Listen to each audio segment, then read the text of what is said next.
여러분 안녕하십니까? 오늘 또 열린 성경학교에 오신 여러분을 진심으로 환영하고 축복합니다. 이 성경학교를 통해 우리 영혼의 메마름이 해결되고 또 우리 삶의 근심과 걱정이 해결되는 참 소중한 시간이 되면 참 좋겠습니다. 오늘은 열린 성경학교 거룩 특강으로 함께 나아가도록 하겠습니다. 이 시간 하나님의 말씀을 제가 받들어 읽겠습니다. 오늘 말씀의 본문은 마태복음 23장 23절에서 26절의 말씀입니다. 화 있을진저 외식하는 서기관들과 바리새인들이여, 너희가 박하와 회향과 근처의 11조는 들이되 율법에 더 중한 바 정의와 긍휼과 믿음은 버렸도다. 그러나 이것도 행하고 저것도 버리지 말아야 할지니라. 맹인된 인도자여, 하루살이는 걸러내고 낙타는 삼키는도다. 화 있을진저 외식하는 서기관들과 바리새인들이여, 잔과 대접의 겉은 깨끗이 하되 그 안에는 탐욕과 방탕으로 가득하게 하는도다. 눈먼 바리새인이여, 너는 먼저 안을 깨끗이 하라. 그리하면 겉도 깨끗하리라. 아멘. 여러분, 부흥사 무디는 이렇게 말했습니다. 성도는 성경을 읽지만 세상은 성도를 읽는다고요. 여러분, 성도는 하나님을 믿는 거룩한 무리입니다. 그리고 성경은 하나님의 거룩한 말씀이지요. 이 거룩할 성도와 성경은 우리 기독교 신앙에 너무나 중요한 개념들입니다. 성도들이 모여서 하나님을 따르고 또 성경을 배우는 교회, 이 교회의 본질은 바로 거룩성입니다. 그렇다면 성경이 말씀하는 거룩이란 과연 무엇일까요? 오늘 네 가지로 말씀을 나누도록 하겠습니다. 첫 번째는 이것입니다. 거룩은 하나님의 임재를 체험하고 하나님과 동행하는 것입니다.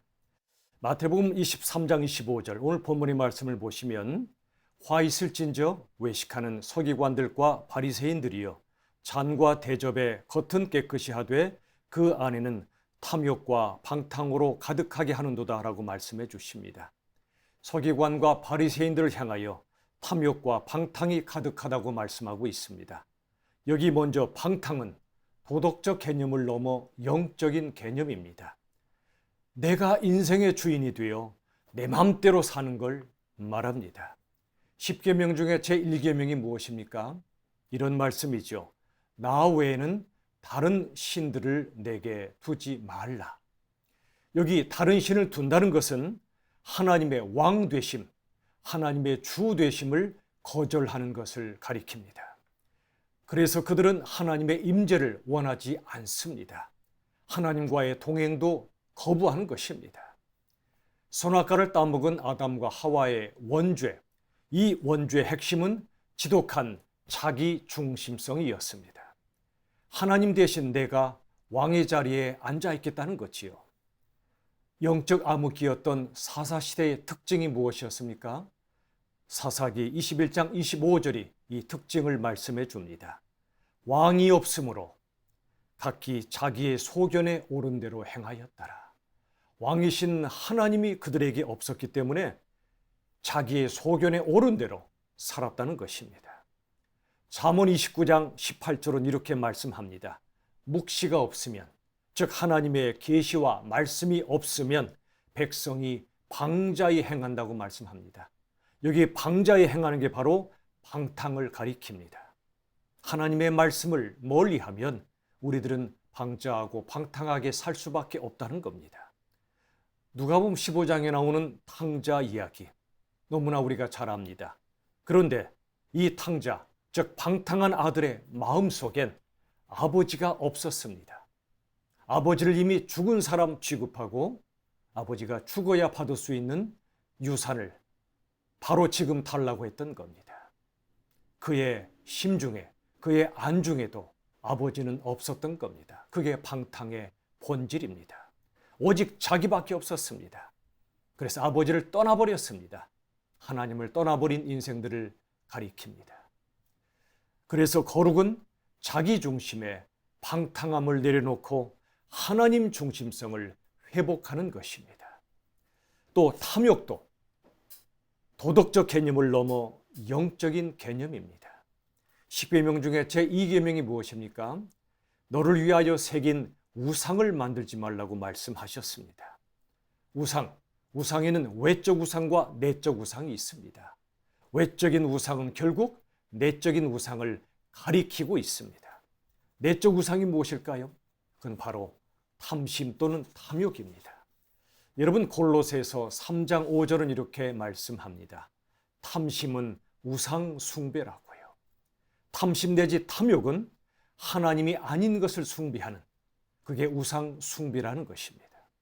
그래서 거룩은 반대로 오직 하나님만 경배하는 것입니다. 출애굽기 32장의 말씀을 보면 이스라엘 백성이 금송아지 우상을 만들어 숭배했지요.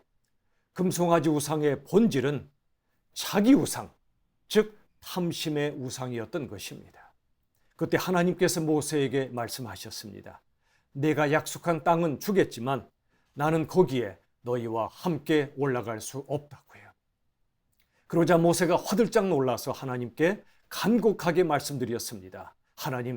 하나님께서 함께 가시지 않는다면 차라리 약속의 땅을 우리에게 주지 마십시오. 그는 알았습니다. 거룩의 본질은 하나님의 임재를 체험하고 하나님과 동행한다는 사실을요. 여러분, 이제 우리도 예배 가운데 하나님의 임재를 체험해야 됩니다. 그리고 우리의 생활 가운데 하나님과 동행해야 합니다. 이 두 가지, 하나님의 임재 체험과 하나님의 동행이 바로 거룩의 본질이라는 사실을 우리가 기억하기를 바랍니다. 두 번째, 거룩은 이것입니다. 거룩은 어떤 사람에게서도 하나님을 보는 것입니다. 에베소서 6장 7절은 이렇게 말씀합니다. 기쁜 마음으로 섬기기를 주께 하듯 하고 사람들에게 하듯 하지 말라.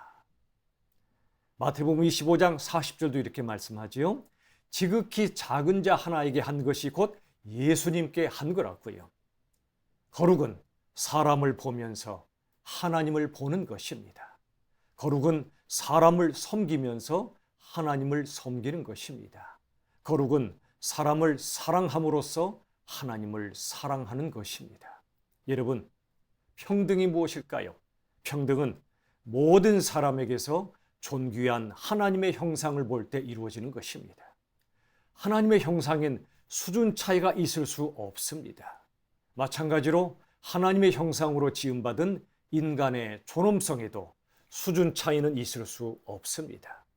남자든 여자든 흑인이든 백인이든 빈자든 부자든 그 누구든 똑같이 존엄한 것, 이게 바로 평등의 핵심입니다.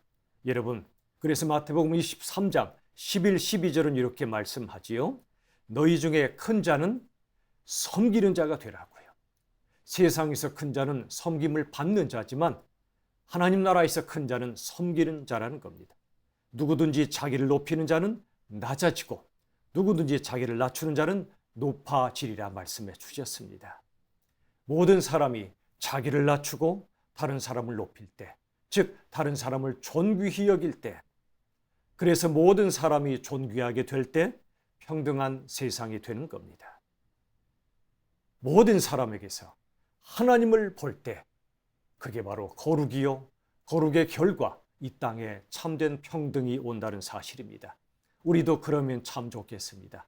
대통령을 보든 거지를 보든 그 어떤 사람을 보든 그의 외적 모습이나 조건에 상관없이 그에게서 하나님을 볼 수 있을 때 우리 안에 거룩이 이루어져 간다는 사실을 기억할 수 있기를 바랍니다. 세 번째, 거룩은 사랑과 긍휼로 정의를 이루는 것입니다. 오늘 본문의 말씀 마태복음 23장 23절은 이렇게 말씀하지요. 11조는 들이되 율법에 더 중한 바 정의와 긍휼과 믿음은 버렸도다. 그러나 이것도 행하고 저것도 버리지 말아야 할지니라. 11조는 참 소중한 것입니다. 물질의 주인이 내가 아니라 하나님이시라는 믿음의 고백이기 때문에 그렇습니다. 여러분, 11조의 근본 정신, 첫 번째가 믿음이에요. 그리고 두 번째가 긍휼입니다. 고통당하는 이들을 긍휼히 여기기 위하여 우리가 11조를 내고 함께 모아 그들을 섬기는 것입니다. 그리고 11조의 궁극적인 정신은 바로 정입니다. 우리가 믿음으로 11조를 드리고 11조를 통해 고통당하는 자를 긍휼히 여김으로써 이 땅에 정의로운 하나님 나라를 이루는 것, 이게 11조의 정신입니다. 그래서 여기 23절의 말씀에 11조, 이 정신은 정의와 긍휼과 믿음이라고 말씀하는 겁니다. 거꾸로 보면 믿음의 고백이 긍휼로 표현되고 정의를 이룬다는 것입니다. 거룩은 이처럼 사랑의 긍휼로 정의를 이루어가는 것, 바로 그것입니다. 여러분, 우리가 물을 보면 낮은 곳부터 채우지 않습니까? 강물이 낮은 곳부터 채워준 다음에 수평이 되어 흐르듯이 하나님의 사랑도 이 땅의 낮은 곳으로부터 채워주고 그리고 정의로운 하나님 나라를 이루어가는 것입니다. 진짜 거룩은 세상에서 동떨어져 나 혼자 고고히 있는 것이 아니고요. 진짜 거룩은 사랑과 긍휼이 흘러서 정의를 이루는 것입니다. 로한 윌리엄스는 이렇게 말합니다. 거룩은 분리를 넘어 참여하는 것이라고요. 여러분, 분리가 뭐지요? 까마귀 우는 곳에 백로야 가지 마라. 바로 그겁니다. 죄로부터 구별되는 것, 이게 1차적 의미의 거룩 맞습니다. 그러나 성경이 말씀하는 높은 차원의 거룩은 분리를 넘어 참여하는 것입니다. 우리 예수님 백로 중에 백로이신 분이죠. 그러나 예수님은 까마귀가 득실되는 세상에 들어오셨습니다. 우리의 모든 죄와 고통과 죽음에 깊이 동참해 주셨습니다. 그래서 예수님이 진정으로 거룩하신 분인 겁니다. 그래서 거룩한 그리스도인들은 죄는 멀리하지만 죄인은 가까이 합니다. 거룩하신 예수님을 죄인과 함께 나누고 그 예수님 안에서 함께 거룩해져 가는 것입니다. 마지막 네 번째 메시지입니다. 거룩의 핵심은 예수님께 있고 우리는 거룩의 증인들입니다. 여러분, 예수님은 거룩이 얼마나 아름다운지를 우리에게 계시해 주신 분입니다. 그러므로 그리스도인은 예수님이라면 어떻게 생각하시고 어떻게 행동하실까 깊이 묵상하고 거룩을 훈련해야 합니다. 스펄전 목사님이 말씀하셨지요.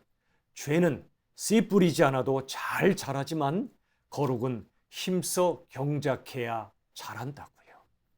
우리 모두 십자가의 은혜로 죄사함을 받아서 거룩한 성도가 되었습니다. 그러므로 우리는 성령의 도우심을 받아 거룩한 삶을 훈련해야 합니다. 하나님께서는 특별히 인생의 고난을 통해 우리를 거룩한 존재로 빚어 가십니다. 이제 우리들은 거룩하신 예수님이 얼마나 아름다우신지, 거룩한 삶이 얼마나 아름다운지를 세상 사람들에게 증거하는 증인들입니다. 말씀을 맺겠습니다. 여러분, 인생의 목적은 행복 이전에 거룩입니다. 예수님을 닮아가는 거룩이 우리에게 진정한 행복을 줄 것입니다. 그리고 거룩이 완성되는 천국에서 완전한 행복을 누리게 될 것입니다. 그래서 존 오웬은 이렇게 말했습니다. 이 땅에서 시작된 거룩은 천국에서 완성될 거라고요. 부디 저와 여러분 모두 나날이 예수님을 닮아가는 거룩의 여정을 끝까지 걸어갈 수 있기를 우리 주 예수님의 이름으로 축원합니다. 우리 시간에 오늘 특강의 말씀을 요약하도록 하겠습니다. 자, 첫 번째는 이것입니다. 우리 같이 한번 읽어볼까요? 시작. 거룩은 하나님의 임재를 체험하고 하나님과 동행하는 것이다. 아멘. 두 번째, 시작. 거룩은 어떤 사람에게서도 하나님을 보는 것이다. 세 번째, 시작. 거룩은 사랑과 긍휼로 정의를 이루는 것이다. 네 번째, 시작. 거룩의 핵심은 예수님께 있고 우리는 거룩의 증인들이다. 아멘. 우리 다 함께 기도하시겠습니다. 하나님 아버지, 참 감사합니다. 우리가 거룩을 추구해야 함을 알지만 우리의 실상을 보면 거룩과 거리가 먼 것을 절감하곤 합니다. 그러나 주님, 우리 주님이 말씀하신 것처럼 이제는 매일매일의 삶 속에서 예수님을 닮아가는 거룩을 훈련할 수 있기를 간절히 원합니다. 하나님의 임재를 체험하고 하나님과 동행하게 하여 주시옵소서. 어떤 사람을 보더라도 그에게서 하나님을 보게 하여 주시옵소서. 사랑과 긍휼로 정의를 이루는 거룩의 사람이 되게 하여 주시옵소서. 우리 예수님이 거룩이심을 항상 생각하며 예수님을 따르고 예수님을 증거하는 거룩의 증인들이 다 되게 하여 주시옵소서. 예수님의 이름으로 간절히 기도하옵나이다. 아멘. 우리 주 예수님의 한없는 은혜와 아버지 하나님의 끝없는 사랑과 성령 하나님의 인도하심이 예수님을 닮아 조금이라도 더 거룩하길 간절히 원하는 하나님의 백성들 머리 위에 이제부터 영원까지 함께 하시기를 간절히 축원하옵나이다. 아멘. 여러분 감사합니다. 오늘 또 거룩 특강으로 함께 나누었습니다. 저와 여러분 모두가 아직은 많이 부족하지만 우리 표대이신 예수님을 바라보며 예수님을 점점 더 닮아가는 거룩의 여정을 걸어가고 또 거룩의 증인들이 다 될 수 있기를 진심으로 바랍니다. 여러분 이번 한 주도 승리하시길 바랍니다. 안녕히 계십시오.